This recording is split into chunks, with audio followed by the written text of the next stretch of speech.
Welcome, everybody, to another episode of Inside Scoop with Alex and Jeff. I am Alex England. I'm Jeff Doss. Let's do this, guys. We got a big show, a big episode for you guys. And we want to go ahead and kick it off and introduce to you our special guest this evening, Chad Canon and Carmichael Simon from SensorSports.com. And, man, we got all kinds of stuff to talk about. So welcome, guys. Thanks, man. Yeah, nice to see you guys. Yeah, thanks for having us on. Yeah, it's been a while. So we are excited. This weekend is the show. So SensorSports Strike League Grand Prix, February 5th, 7 Eastern, 6 Central. So I know Alex and I have lots of questions, but how are you guys feeling as far as, like the week before, a couple of days before the event? You're right. Yeah, man. Honestly, dude, I'm ready. I'm ready for the event to just start. I'm ready for everything to be set up and ready to go. But I'm also at peace because I know everything's gonna go well.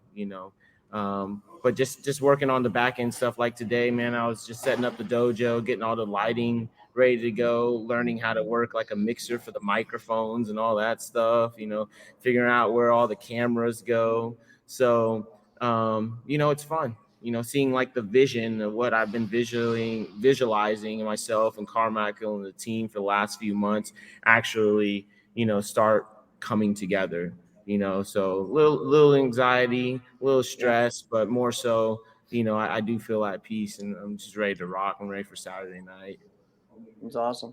Yeah. Well, I think this is a big deal because it's kind of something that just like in general in the sport karate world, we've talked about this type of thing all the time because there's always, let's put elephant in the room is we've always talked about like, you didn't get that, or man, I got that point. And now we kind of always thought in our head, like, man, if there was a way where there could be like a sensor so that way they could know I got the point. It's happening. Exactly. Yes. Yeah. Yeah, this has been going on for probably a good 3 years. There's been other prototypes that have hit the market as well. And you guys, most of everybody's seen it some form or fashion. But, we were fortunate enough to build a partnership with True Score.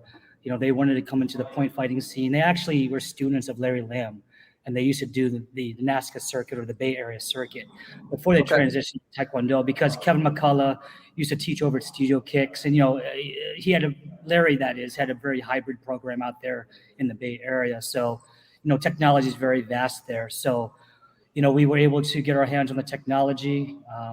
Before Grandmastery passed, Grandmastery was able to speak to the CEO and, eat dinner and speak about technology and the evolution of, foam gear from the 1970s to be able to now place technology.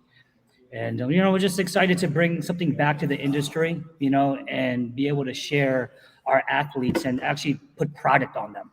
You watch so many great athletes do so many amazing things, and all they ask for is a little bit of advertisement or recognition or have some amazing shoe or apparel, and this is really how we're framing this. Is we're fortunate through Chad's relationships to get some amazing top fighters here in Texas. Maybe we'll find a king of Texas here over the weekend, but ultimately it's about placing, product placement now. That's what we're really thinking about, product placement and having the ability to do promotions. Awesome. Well, what I think is interesting that you just mentioned, you mentioned the connection of Jun Rhee and how important that was to where this connection is for you guys. And really, he was kind of the originator of safety gear. And so I thought that was interesting. I just tagged him, but I thought, Jeff, remember when we had John Worley on the show and he talked about like how safety gear became a thing. Yeah. And that had Jun Rhee at the center of it. He was the guy. Now we're taking it to like what could be the greatest level of it. And Jun Rhee was still a piece of that as well. I thought that was really cool. Yeah, that's awesome. That's really cool.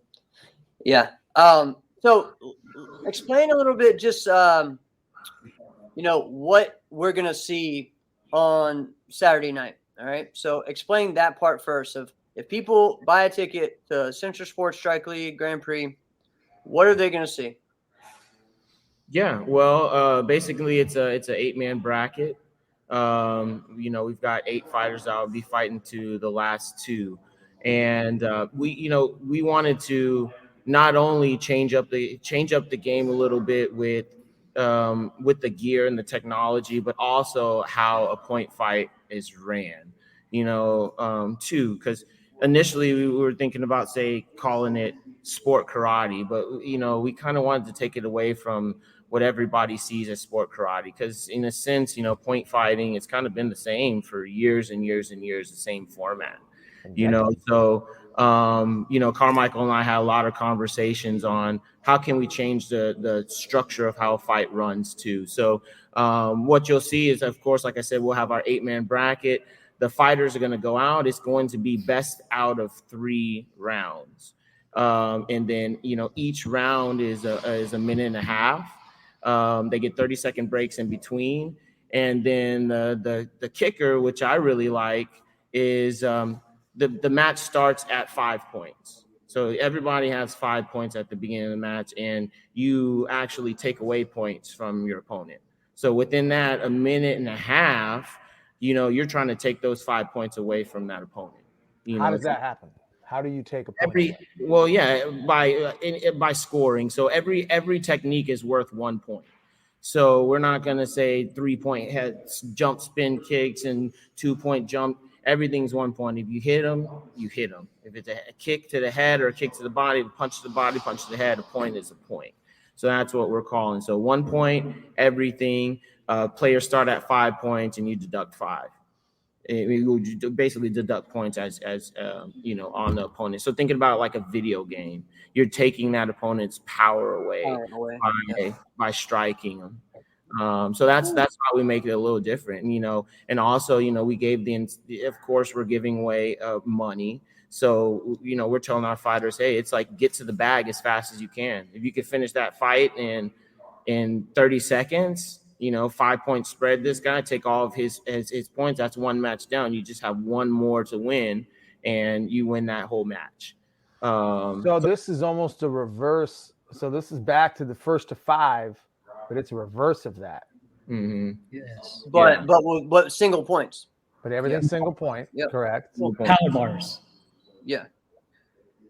So you made a video game come to life, Right. Literally. Yeah, that's what we're working on, man. Until the actual LCD projectors and backdrops come with all the lighting and the automation, that will be the next generation. I mean, they already have the technology now for Taekwondo, but there's no reason why we, as an industry, aren't able to do this. I mean, it's there, right? Yep. So why not give it to the athletes? And as Chad said, is if you're fast, if you're great, if you know how to kick, if you know how to use that timing, because remember, this is Taekwondo, right? I'm saying sport karate per se, but your hands should be as fast as your feet. That's how we were taught, right? You should be able to kick as fast as a boxer punches. It doesn't matter if you're spinning, if you're jumping, if you're landing techniques, and you're getting the excitement, and you have somebody just is like, I know in my quarterfinal round, I'm going to do 2. I have to fight 2 rounds no matter what. If I can beat you in 30-second rounds, that's 1 minute. I can win X amount of dollars after my 3 fights. I can only fight for 3 minutes. No different than walking into a traditional form and walking in, bowing in, and saying, representing yourself. That's your 3 minutes. You can do it quick and get cash. So we have incentives too. So, the fastest, the quickest round. So you'll get a bag for that, right? Get extra incentives for that. What is it? Technique of the night. Technique of the night, and then also you have like the People's Champ. The People's Champion. Okay, maybe Jeff and I were getting a little excited, and we were like trying to jump in and ask questions right away. Maybe what we should do, Jeff, why don't you guys just explain this as if nobody knows a single thing? Because I'm finding myself getting more and more excited wanting to talk about it, but I feel like we should just let you guys explain the details totally. Yeah, I mean, and they're doing that right now. So just explain the next part of what we're. Yeah. So we talked about how visually what you will see is based on athletes. Here's the fun part: there's no judges. Right. He's just a referee, and we have an arbitrator on the side, and obviously the spectators who are there, whoever watches online, that light's going to go off. He will still manage the clashing, right? We are doing face contact for professionals, obviously. So he can still call that face contact. Obviously, there's no light on the face, but if you hit another reverse punch and then you hit somebody in the face and they clash, and obviously it's a clash, right? But if you hit somebody in the face and then they reverse punch to the body and that light goes off on that other individual, obviously the one who got he's going to call that point. So face punch is still good. Face punch is good. Yes. Yeah. Okay. Cool. Okay, so like I think that's interesting what you're saying. So what you're saying is, so I punch someone in the face and then they body punch me. What would that end up to be? Yeah, if the punch to the face was first, then you would get the point. Would the body punch also get a point? No. Okay, It's so just- it's it's basically still so it's kind of whatever like on a system to where like Chad, if you and I are fighting and you kick me in the head and then I backfist you in the head, my light doesn't go off, yours does. Yeah. Yeah, so that would, what I would call, I would call the point that scored. In the technology works to where it's going to score the first technique. That's where I was that going. round Okay, kick good. gets the side of the head, its light's going to go off. Okay. Got it. So there. I haven't seen too many malfunctions. That's what the head referee and the arbitrator would be there for. If there were malfunctions like that would happen. But if you're getting kicked on the side of the head, all of the sensors or the wiring is on the sides of the head, around the top here, around the back of the head. All right. Yeah. So guys, so explain the equipment. Yeah. So like, what's the company? What is we saw a picture the other day of the headgear, and I thought it was really cool. Yes, he a lot of relationships to this opportunity, so he'll bring some gear over, so you can see what the equipment will look like: headgear, hand, feet, and the chest protector, as well as a head harness. And there's about 5 pieces to this. Okay. And it all has to, obviously, you don't bring your own gear. We will supply that gear for the athlete themselves. Awesome.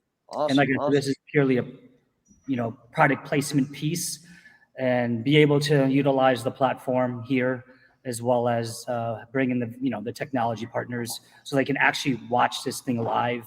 And fortunately, is the amount of seats that were actually sold for this event were all based on sponsorships. So it was great. That's great. That's great. Yeah, we've been taken care of and quite blessed to be able to bring this here to Texas and bring in some Texas heroes to. Yeah. I want to talk about that as well and ask about the selection of the fighters. But let's look at what we got with the equipment. Yeah, man. So about I would say about 2 years ago. Yeah, 2 years ago. We got our first pieces of gear in. So these would be like the hand gear right here.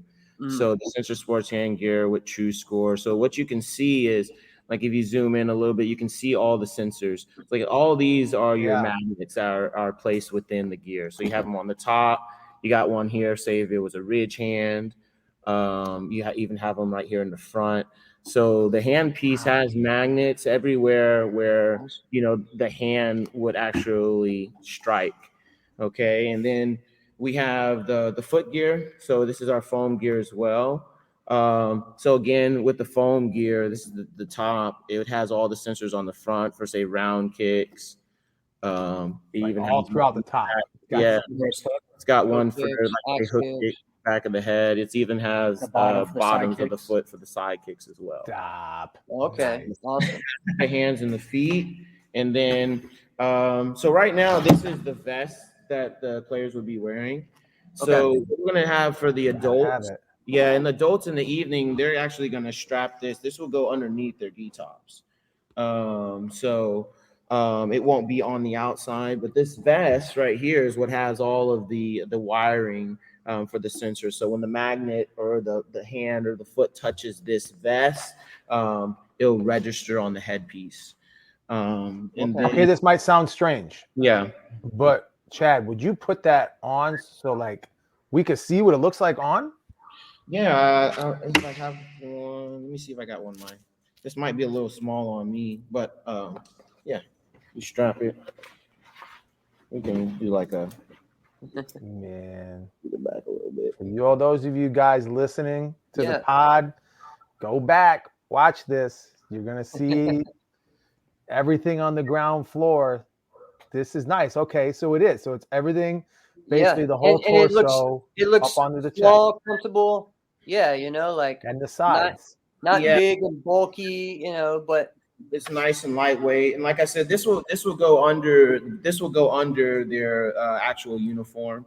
So that they can show off their sponsor, their school. But the cool thing is we weren't able to get it in time.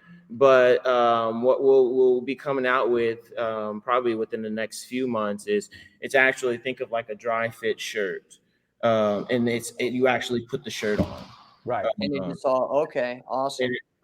So it would just it'd slip on just like an Under Armour shirt.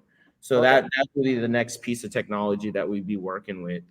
Cool. And then the headgear. So we've got a partnership. One of our students, they actually are partners in a headgear company, and I found out about them maybe about a year and a half ago. And I was, I put them in contact with our TrueScore people, and so this is the headgear that they have developed right here.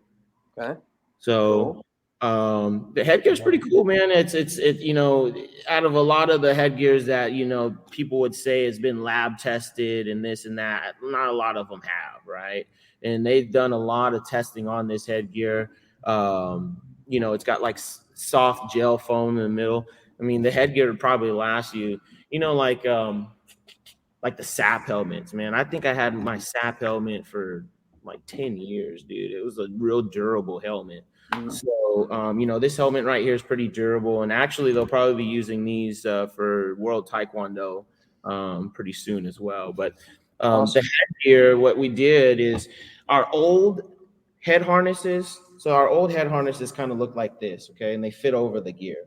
After about 2 years of just experimenting and playing around, we wanted something a little bit more durable on the head. So we'll actually, nobody has seen these yet until Saturday, but there's actually a new full fitting head harness with the score on top.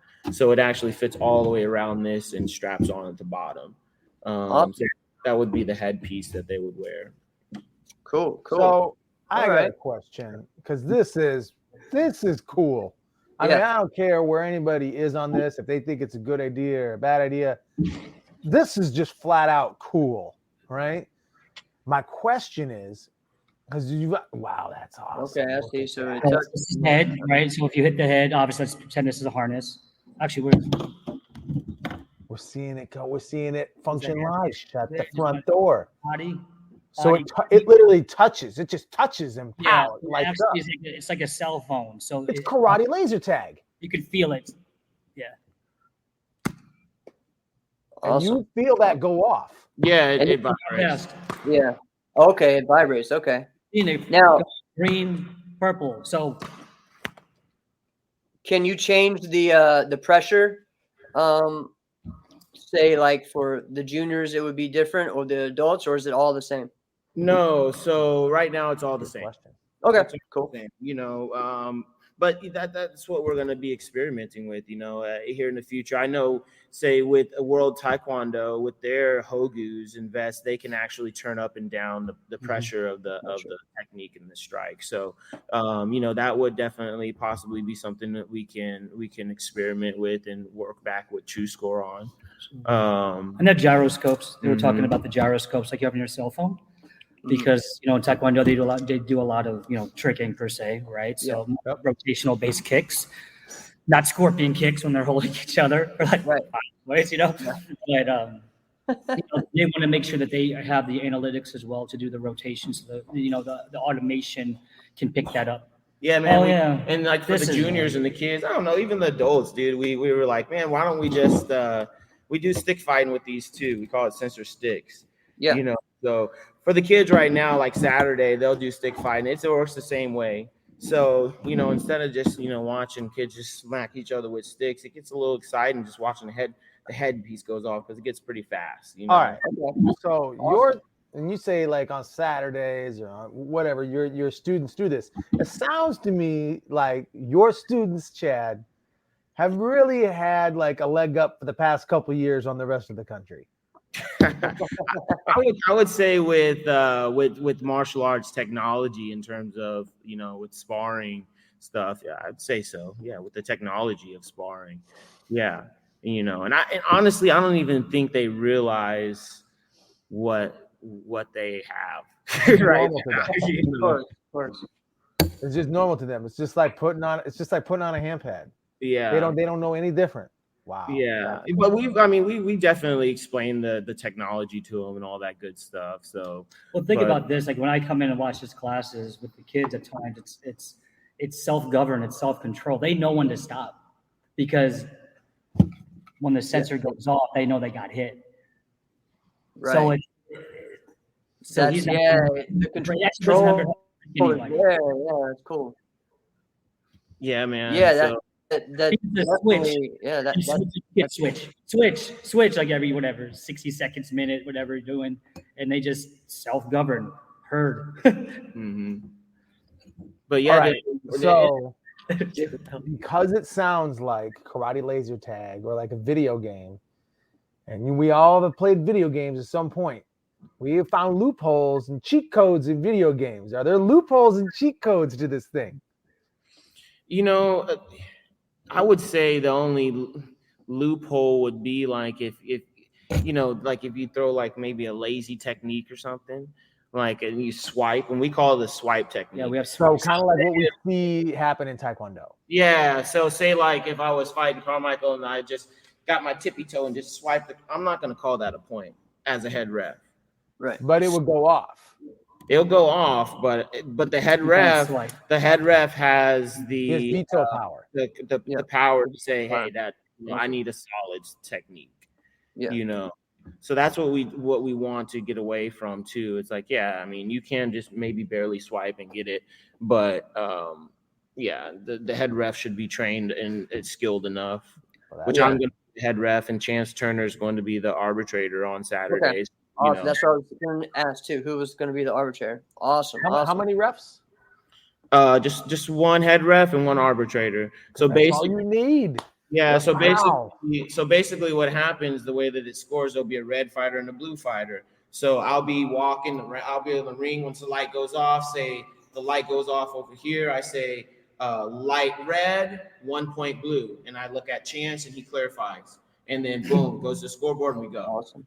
If this guy gets scored on, light blue, 1 point red. We look at each other, clarify, and go. You know, and we try to keep the match running pretty quick. That's the goal, just to keep the action going. You find that make it exciting. The action goes a lot quicker than calling points. It does go. It can go pretty fast. You know, with the stick fighting, it definitely goes fast. You know, but it's going to be interesting. It's going to be interesting with the 5 point. With the 5 point thing, you know, to see how fast these matches go with the matchups, because I never fought like that before.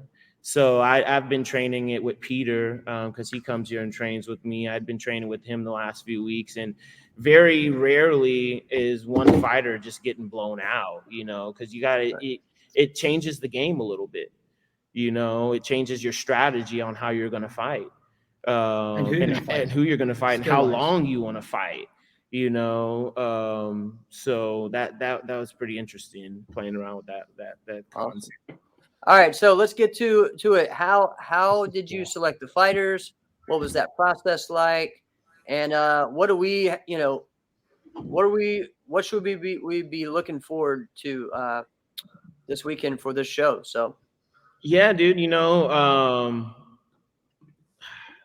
the fighter thing, it was hard in a sense, man, you know, because I'm like, all right, right now we can really just run it in Texas. So I'm like, okay, who are the best fighters in Texas? And all the best fighters in Texas are really all my teammates, you know, besides a couple others. You know, we got Willie Hicks as well. You know, and a couple other guys, but it's just a lot of like Texas, like the top fighters, male fighters are all gypsy. So that's I was like, all right, well, I guess I'm gonna have to have my teammates just fight each other, to show off this equipment, So I asked a couple of the guys on the team, and then a couple of other guys that were former members of the team. The cool thing about this is everybody on this card, besides one fighter, I've been a teammate with.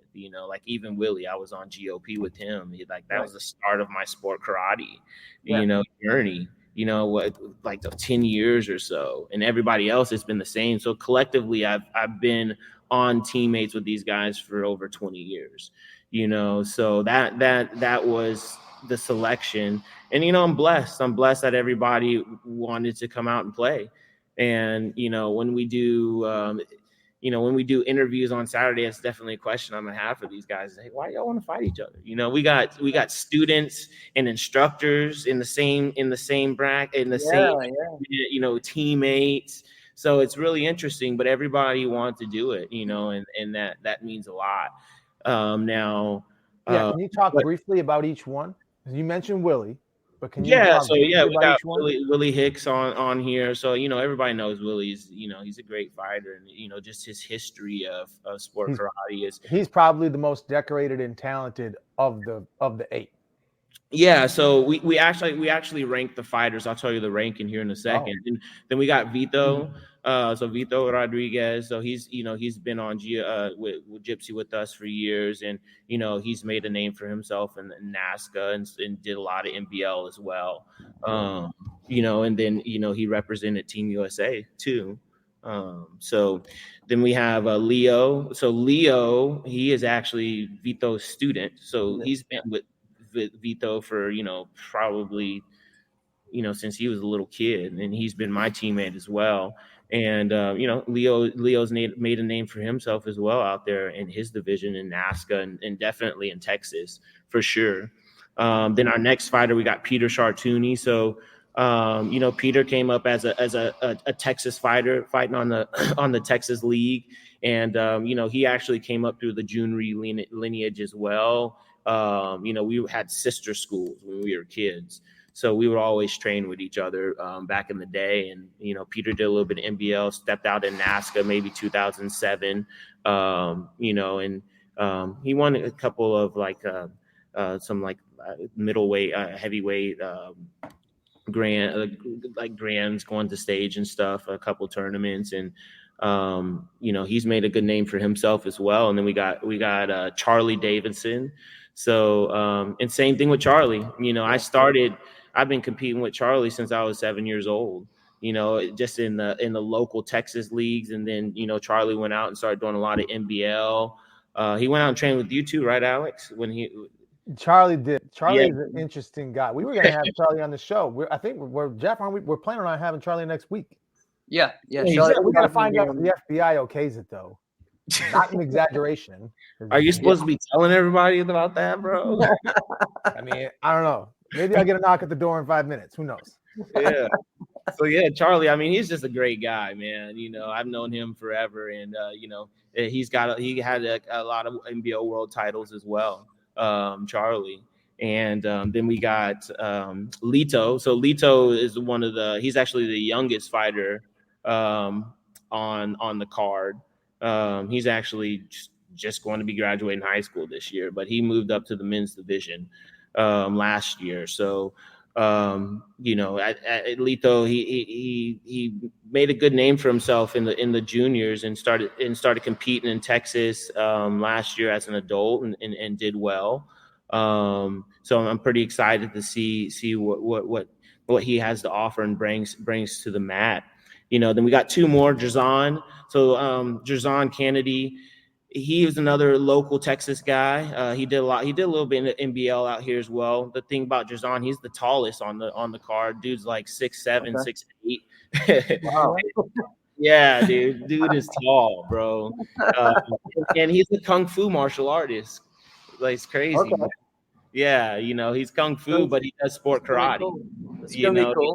Yeah, dude. So it's a real interesting mix with him because how tall he is. He can kick quick, and he can also blitz and stuff as well, so he can catch you off your guard if you're not paying on your game. And then he was also on Gypsy as well for quite a few years until he went to college. And then last we got Shoddy. So Shoddy is one of Bear Lobe's students from out of Houston. Yep. Yeah, I'd seen Shoddy fight a couple of times at a few tournaments, and he moves around well, and he can hold up for himself in the ring. So, out of all the Texas fighters, I felt like this would be a good mix, And then ranking. So that was one. The hardest thing was matchups, because I'm sitting here looking at all these matches. I'm like, oh man, I know some of my friends might not like these matchups. I can't be biased, I have to put my mind into promoter mindset now. So that was the hardest piece, doing the matchups. But I knew the fighters so well that I knew that the fights that we would put together would be interesting fights. So I had mentioned about the ranking.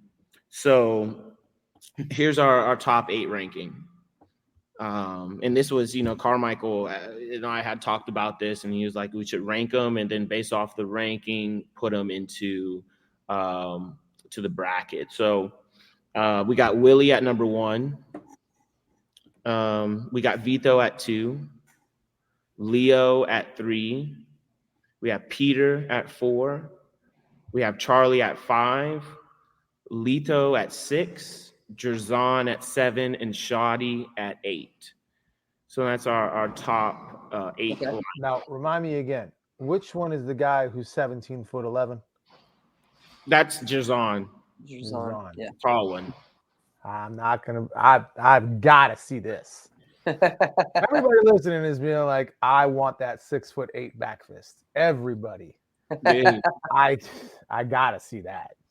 Yeah, and the thing is, he's got a quick front leg. So I know I fought him a couple times, and it's like if you're in that zone to where, he can kick you, like Raymond has 3 different, totally all kinds of different zones, So for example, like if you're in like a flash zone, which Raymond would say a flash zone, or a no zone. He has a no zone. There's a no zone that's really far out. Like this dude can kick you in the no zone. If you're in the no zone with his ground kick, and I've been kicked with it before because his legs are like so long, bro. So Who's the tallest person you've ever fought outside of him?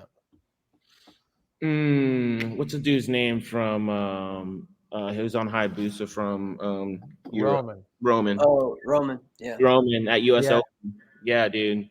He's 6'5", so that makes sense. Yeah, I would say Roman would probably be one of the tallest. Yeah, Roman or Jerzon. Yeah, one of the two. Jerzon would be that's crazy. Yeah, that's awesome. Yeah, so we have the link in the comments, guys. So go ahead, get your tickets. SensorSports.com/events. So click that. And go ahead and get your tickets for that while you're listening to the show, while you're watching. Explain what's going on during the day, though. So you not only are you putting on a live show that night with this Grand Prix of just male fighters for this first one, right? But what are you doing during the day? You're doing like pretty much like a tournament during the day, right? Yeah, so we're doing a rookies tournament. So what we consider the rookies are, 17 and under, black, all the way up to from beginner, intermediate, advanced black. So we're doing the rookies tournament during the daytime, just to give people a different look at, different ways to compete, So that'll be during the morning time, and then the evening would be the Grand Prix. Awesome. And just the rookies tournament is to bring just more awareness, because eventually we'd like to either have more placement of SensorSports at bigger tournaments or more, they like to say NASCAR or whatnot, or continue to just build our league to where people come to Sensors and it's all combat. Right. Because I've spoken to a lot of fighters, and just think about it. You go to a NASCAR tournament, there's like I mean, I'm over exaggerating, but there's like 100 divisions that a kata competitor can compete in. But for someone who wants to fight, they fly all the way from, all the way across the country, and they only have one division to compete in. And, they have teams fighting, they have continuous fighting, but it's like, man, if you could come to a tournament and you have, say, 5 different divisions that you could just fight in, I think that would be pretty fun, and it gives what's interesting, Chad. I want to piggyback off of that because you're absolutely right. So I was talking with somebody, at the last event, and they were kind of stepping into like that level of fighting, and they were like, "Well, maybe I should try team fighting, so I should get another, so I could get some more fighting in." And I went, probably don't do that. Right. And they're like, why? That way I get another round. I go, you got to understand, the people that team fight are the best in the world. Yeah. Right. Nobody's just like, hey, I've never met you before. I thought you took 4th place at that last tournament. Let's do this together. No. It's the best of the best. And sometimes those guys get benched. Right. So there's no scrubs in a team fighting division. You might get one in like an open weight. That's starting to become a little bit more common so that everybody can compete. Mm-hmm. But you're right. It's a bummer that like you really get your weight division or your age division, whatever it may be. And that's it. That's the only fair division. If somebody really wants to just kind of enter into that level of fighting, that's it. Either that or go swim with the sharks.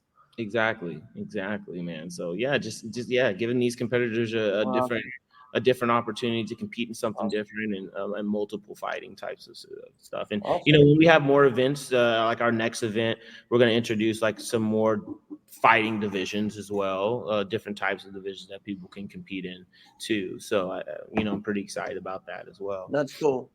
Yeah, because there's so much that you can do with it, right? There's so much more than just because you can have it where they start at 5 like you are right now, or you could change it where it could be more or whatever. I'm sure there's lots of options on this, double elimination or whatever you want to do. So cool. Good point, Jeff.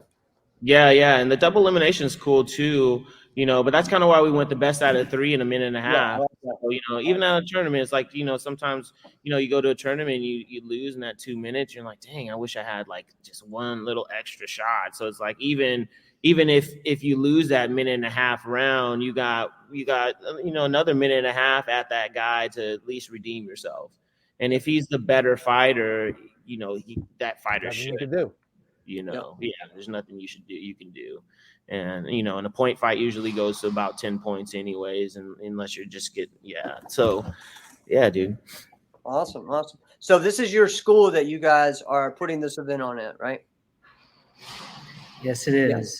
Okay. Yes. How long have you been here? Man, we've been here since about the summertime, and it's it's been it's a so this is relatively new. This is a new location for you. It's a new location, yeah. So I mean, we've been we started Martial Athletes, Carmichael and myself, maybe about a little over 5 years ago, and we were in a 1,400 square foot facility. That's not what you are in now. I can see that. Yeah, we were basically running our full dojo on one mat. Yeah, and 500 square feet. Yeah, dude, and it was fun. It was awesome. It was real intimate, but I had a student that we ended up partnering with in a sense to where they started running their wrestling club in the same connection. Well. What's that? You made a connection. Yeah, connection. And I'd been teaching this student for quite a few years too, and I'd known that they'd wrestled. So we offered an opportunity for them to start their wrestling club on the times that we didn't have classes. So we did that for about a year, and man, one of the wrestling parents is in real estate. And, called us and said, hey, I've got a building. If you guys want in, let me know. So, it was definitely a leap of faith. But, we partnered with their brand is Heart and Pride Wrestling. So we combined our Heart and Pride Wrestling with Martial Athletes, and we collectively call it Master Institute. So within these walls, is our goal is to create mastery for our students, and it's not just physical, like punching and kicking. It's, mastering the mind as well, so that we can create just a full, well-rounded athlete and student. So that's the goal of the facility. So if you remember our first conversation, Alex, we had this conversation about master, right? I'm sort of reflecting back when we chatted first time. Yeah. The acronym is math, art, science, technology, engineering, and reading. So the technology piece of it is SensorSports. The art piece of it is Shaolin Groove. The E of engineering is martial athletes. So everything has a purpose. So Awesome. yeah. So the math part of it, we do like self-defense, like women's self-defense, and we have our own curriculum, a safe curriculum, survey, assess, flee, engage type programs. But obviously, as you know, as martial artists, we didn't, some of us didn't grow up with CrossFit, and I think we chatted about this before, and, CrossFit and yoga. It was just part of our curriculum to stretch. It was just part of our curriculum to do plyometrics and isometrics. Correct. And to, and just train martial arts, right? So sort of bridging that back so the opportunities for their students, they can continue on. We hope that the students here can see each of the elements of master, and they have the ability to go down that path. If somebody wants to just do SensorSports and learn the technology and be part of that promotion company, there's your path. If you want to be a dancer and if you want to do film and get you on stage or get you booked, let's go this way. If you want to be a trainer, if you want to engineer the body, do nutrition, we have a program for that. But you're still in that building. Still in this building. That's what I'm talking about. Yeah, man. And it's, he runs micro schools too. So it's, there's after school, What is that? Daytime micro classes. So there's micro classes during the day, there's after school programs, and it's just basically all a micro school curriculum. Everything has a curriculum to it, workbooks and everything. That's awesome. And Jeff, you got to echo this one, because every martial arts, either instructor or school owner, has felt the struggle of a student saying, "Hey, I got to take a break. I got wrestling. I got that all the time." And you're like, Right. "Come on now, no, Yeah. You could do both, right?"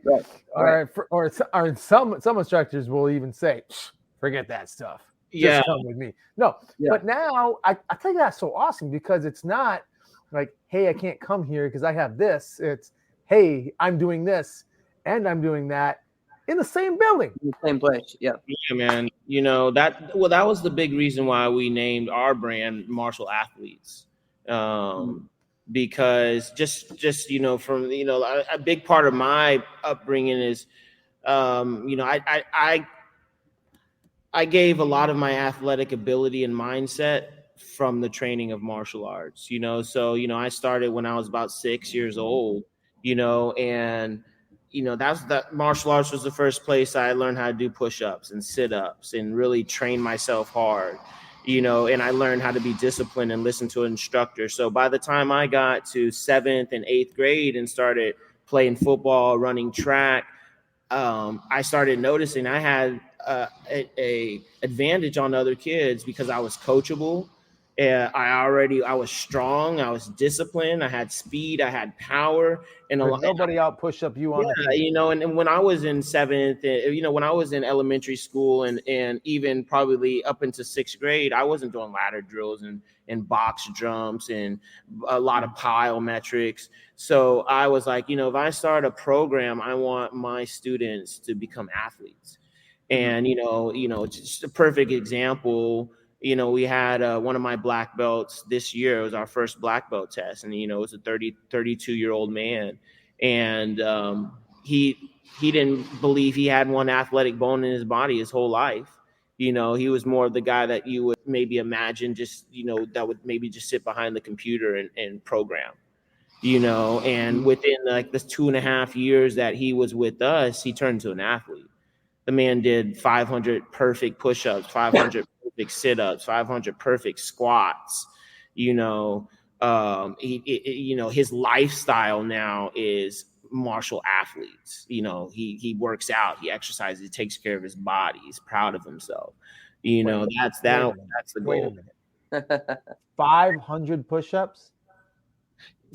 Hey, bro, I said the same thing. So we sat down at our black belt panel at we started at 6 in the. It was a 2-day test. It was I don't know, 6 or 7 a.m. in the morning, and Coach Carmichael said a couple of things, and he was like, "All right, start 500 push-ups," and my stomach dropped. I was like, my stomach dropped. I was like, "Dang, dude!" And you thought, man, I hope you guys. Yeah. I don't know. 500. It was cool, yeah, dude. 500 push-ups, sit-ups, squats. I've never even thought of attempting that. I'd be like, oh yeah, that's a rotator cuff injury right there. No way, I couldn't do that. Yeah. Nuh-uh. The youngest. Jeff, what's the most push-ups you've ever done in one stretch? Yeah, 100. Yeah, not 500. I know right now it's 100 because Junior did 100. I feel like I should do 100. If he does 100 in a minute, I should at least do 100 at all, right? Yeah. And that's it. And I was like, all right, I did 100. I'm done, right? I feel like I was a dang hero. 500 throughout the day, throughout that one day. Yeah, throughout the day. All right. How do insiders chime in if you've ever done 500 push-ups? They did all their sit-ups and squats in a full set of 500, and I think they did about at least 300 push-ups before doing all the forms. Yeah. So doing forms, we put them in between, awesome. Forms and drills. Okay. Cool. Love it. Love hearing about everybody's test and how they all do it. All of us have, you thought the same thing when you heard it too, Jeff. We could do a podcast just sharing what everyone does for their test. Their different black belt tests. Yeah, dude. That's just fun, because everybody has different things that they do. So I love going to people's being on the board at people's tests and participating because you get to learn so much and kind of make your own. Try to make it a little bit better. So really cool stuff. I gotta say, yeah. Go, Jeff. No, go ahead. Oh no, I was just gonna say, what are we? What else are we? Do we need to know? What else do the people listening today and who want to get a ticket? What do they need to know? As far as to.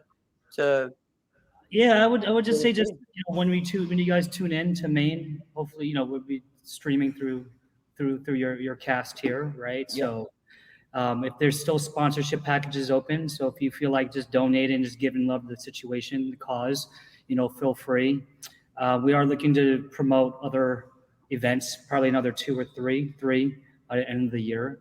So I would like to tell the other divisions, but you know me, I can't leak all that out yet. So yeah, right. But with that, just look at it from a consumer point of view. Just really sit back and enjoy it. There's always that part of it of watching the athlete get hyped, or the technique and critiquing, or seeing the athlete of what you believe that they are. But through the whole thing is enjoy the technology. That's really what I want you guys to get out of it. Is because when it's so subjective and so much feelings and emotions behind the athletes, sometimes we miss the most technical, logical thought process. And if we watch the technology, he's going to call the right point. Right. And that's also, why the sponsors have also contributed to the situation, because some of them, obviously students and, family parents, but it's also people from the outside because they want to experience something that they've never, experienced before. That's really it. Like everybody wants to be educated a different way. And this is a way to educate. That's awesome. Awesome. Carmichael, just what you said when you said, join in, sponsor, all right, contribute if you can. Really, there's a lot of great things that are happening within sport martial arts. There are some people you should get around. SensorSports. I mean, it sounds like you guys are doing something phenomenal. Yep. All right. And Virtual Fight League. I tell JC Ray, just take my money. Just take it. Just take it, because I'm gonna. If I miss one, that's on my dumb self. Just take it. right? We're all listener supported in some way, shape, or form, right? Yeah. So we should all really get around. That's just Everybody. fun. We all should just share money. Let's just share it all together, right? No, that's really think about this. This is what who you see is a reflection of who you guys developed. And what I've been able to do is just instill generations of knowledge and wisdom from our grandmasters. So we all own this building together. So whenever you guys, anybody in the country that supports obviously our industry and sport karate, you guys are always welcome here. You know, this is your home too. You take whatever you guys want, use whatever you want, because ultimately this is the experience that we all get, and this is a reflection of you all supporting us and the fact that, you know, we have the ability to do that now.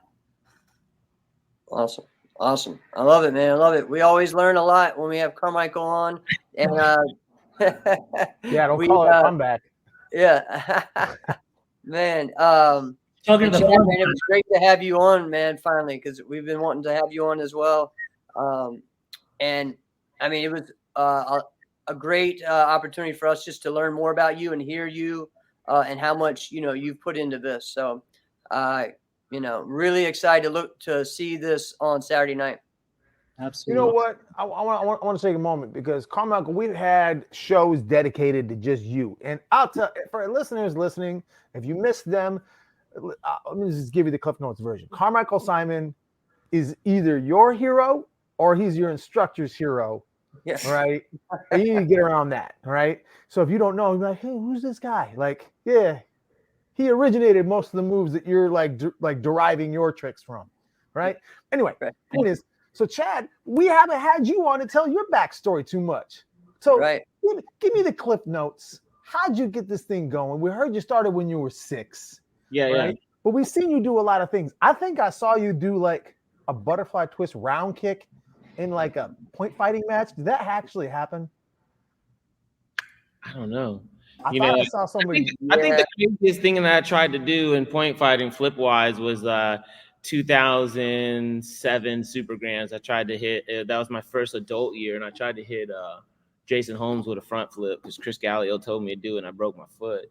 So that's what I was gonna say. Yeah, I remember that because then you were out the rest of the weekend. yeah. So that wasn't me that did the B twist.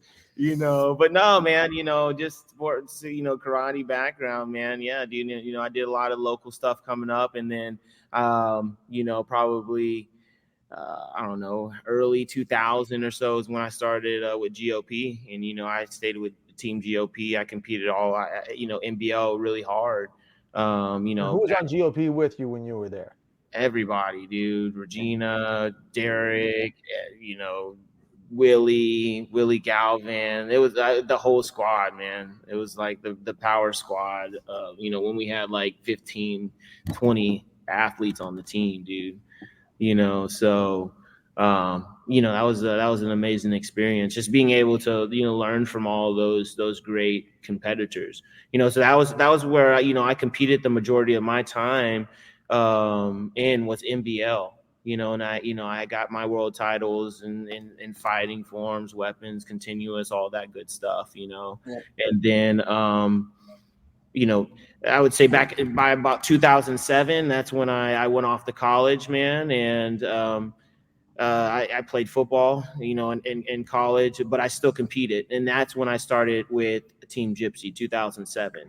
And that's when I started transitioning into NASCA. You know, I wanted to do NASCA before then, but you know, NBO was what I was doing with GOP.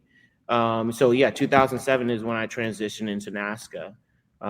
You know, and you know, I've been competing in NASCA and the local, you know, Texas circuits ever since then. You know, and it was fun. It was a fun start. You know, getting a chance to go to NASCA, and that was my point. I wanted to make a point because I think, you know, when I was a younger competitor coming up in NBL, a lot of people knew me for forms, you know, even though I did have a world titles in fighting, but it was more the forms, you know, a guy that could jump high, you know, do flips.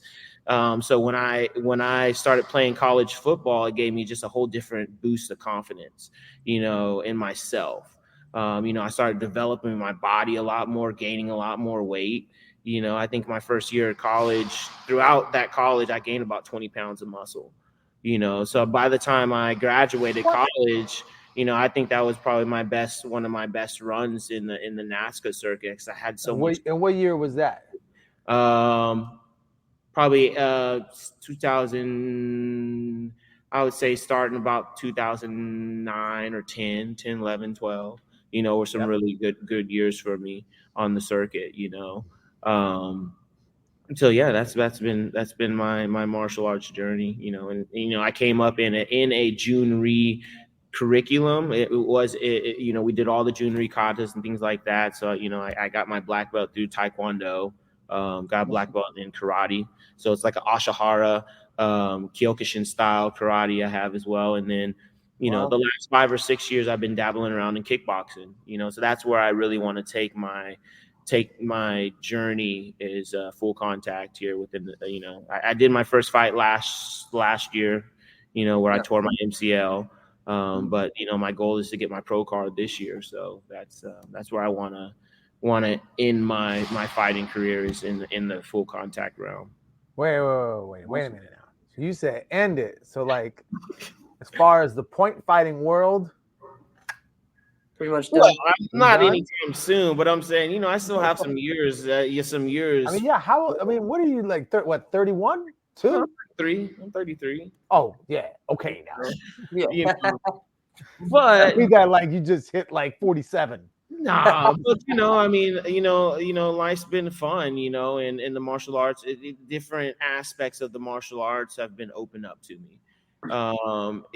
So I've always wanted to do full contact since I was a little kid. My parents never let me.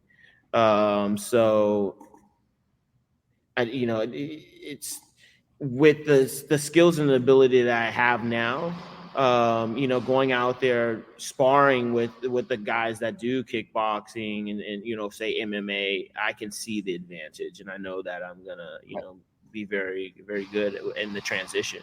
So that's a world I want to start playing around with, for the next probably 3, 4, 5 years or something like that. Awesome. And we're going to be tuning in because, dude, like, if you haven't seen Chad, to me, like, when you were coming up, like, and most people said too, is like, this is the next Jason Tankson. You know what I mean? Like, the guy that does forms kind of very like him, fights like him, is an athlete like him, can do it all. And so put that athlete out there in that kickboxing world, man. It's going to be great to see. So I can't wait to see Jeff, it. You're exactly right. You know what's funny, Chad? You were talking about earlier. You were like, yeah, didn't Charlie Davidson do some training with you, Alex? Yes, he did. All right. And for a lot. And this guy couldn't shut up about Chad Cannon. All right. I'm not blowing smoke. All right. And because I would ask him, because we would just hang out sometimes. And I was like, hey, man, so like, who are the guys like in your area that you would go with? And he was like, oh man, there's a lot of guys. There's this, that, and this Chad Cannon. And I'm like, yeah, I know Chad Cannon. I know who he is. And he's like, oh man, Chad Cannon. Chad Cannon. And I'm like, yeah, I've seen him fight before. I get it. And he goes, oh, but you've seen his forms. I was like, no, I've never seen his forms. He's like, oh man, he's better at forms. And I'm like, stop this. He's like, and he made the Jason Tankston comparison too. And I went, no, calm down. Are you for real? And he's like, Chad Cannon, right? And I'm like, so you're for real? Now, I've heard of this endorsement from multiple people, all right? I'm wondering why you're waiting to now to start going full contact, right? So I didn't have any kind of athleticism like that, but I at least did a couple of full contact rounds that I'm like, all right, I can hang my hat on that. I check that box. I don't need to go doing all that. I'm on the other side of 40 now. I don't need to do that. Why are you just doing it now? Well, like I said, dude, like I started. I mean, I've been training for about off and on for like 5 or 6 years. But during that time, I think everything is just about timing and seasons of life that you're in, and time flies so fast, So within say that 10 years. I was developing a martial arts school. I was building a school. Say when I really started training hard for kickboxing is when we started the dojo. So so during that time, you can only put so much towards one thing. So I think that was the biggest piece of it, because I have visions and goals that I want to accomplish in my life. And at the end of the day, like the physical piece of it and that piece, say the kickboxing piece, that would be more so of my ego, just being a man and wanting to be a champion, and go out there and beat somebody. But at the end of the day, like, your ego only goes so far. You get older, you there's going to be times when you can't fight. So you have to build up pieces of your life to support that journey once you're past that time when you're competing. So, I was working on all the stuff on the back end. And now, I'm at a place now to where I can commit my mind and my body to something. And, like I said, I'm not trying to be a kickboxing and fighting for another 10 or 15 years. That's not what it is for me, So yeah, it's that time of the season. Well, you sound very intentional about your goals. Go ahead, Carmichael. I don't want to cut you off. You're right. It's very intentional. The goals are there because there was one thing when I first met him as well is he had so much talent that there was so much more to give. And the curriculum Just Master itself is actually a reflection of partially my personality and his personality. So we don't really get stuck into one thing and then just drive it and then get bored of it and then have a bad taste in our mouth with the brand. We end up going about 80% and then we shift and we're already planning the next. So all these intervals that are consistently happening every 2 months, and everything is building on top of each other. So it's a complex process per se, but when you live through it and you're out of this sort of corporate mentality and you have this all accessible to you, then you actually can train it and you can actually visualize everything and be in a space where you can train, where you can bring in other coaches, you can train other people, right? And you can set production, etc. So it becomes a lifestyle. Not everything hits at one time, as you all know, right? It happens in intervals, right? So, but you can only put so much in it until you have to let it go or just let it sit there and shelf it and work on the next one. Because eventually that next one's going to move forward and everything keeps moving forward over time. Because they all kind of interweave with each other eventually. Wow. It's like your form, like doing your form. Like, how much choreography do you have, Jeff? Like, you must have choreography for days, and you can pick from anything that you want, and you just pick what you feel. Exactly. Speaking of Jeff's form, Carmichael, you would have loved it. You should have seen this guy in Chicago. Man, he was good. He was the people's champ. Everybody couldn't wait to get in front of, take pictures with, and talk to Jeff Doss. I'm standing right next to him, and they're like, "Who is this bum?" You deserve your flowers. Give me Jeff Doss. It's time, Jeff. Absolutely. Thank you. I'm going to be on. By the way, I'm going to be on Jackson's podcast this Friday at 8:30. So check that out. I'm excited for that. Thank you guys for joining us, and we can't wait to see SensorSports this Saturday. It's going to be great. You see what Troy said? It's because he dropped the people's elbow. That's right. That legit happened. Oh, man. All right. Thank you guys so much. Hey, man. Thank you guys. It's a pleasure. It's always a pleasure. Yep. I'll text you right after this. Of course. Yes. Dad, we got to talk. Absolutely. This has been another episode of Inside Scoop with Alex and Jeff. I am Alex Dingman. I'm Jeff Doss. See you guys next week. Thank you, guys. Peace.